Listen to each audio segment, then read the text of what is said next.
திருச்சியில் மலேசிய பொண்ணு. இன்றைக்கி நம்ம பார்க்க போகிற ரெசிபியோட பேர் அப்பம்பாலே. இது மலேசியாவோட ஃபேவரட் ஃபுட்டில் ஒன்றுன்னு சொல்லலாம்.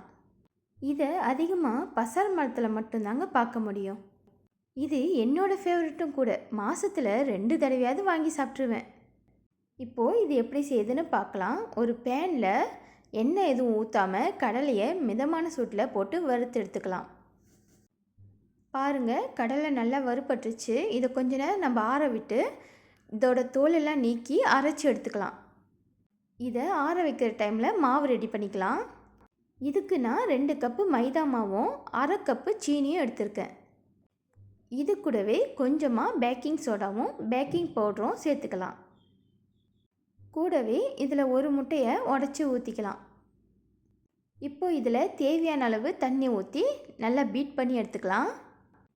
அவ்வளோதாங்க, மாவு ரெடி ஆயிடுச்சு. இது இட்லி மாவு பதத்துக்கு இருக்கிறது தான் கரெக்டான பக்குவம். இப்போது நம்ம வறுத்து வச்ச கடலையை தோல் நீக்கி இதை ஒரு மிக்ஸி ஜாரில் போட்டு 1-2 பல்ஸ் விட்டு அரைச்சி எடுத்துக்கலாம்.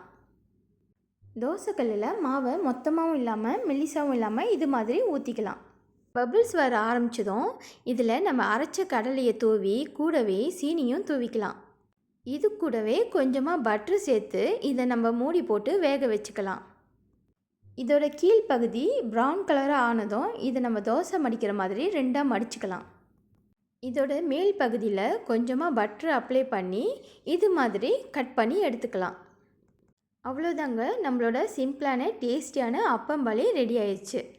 இது சாப்பிட நல்லா சாஃப்டாகவும் இனிப்பாகவும் இருக்கும்.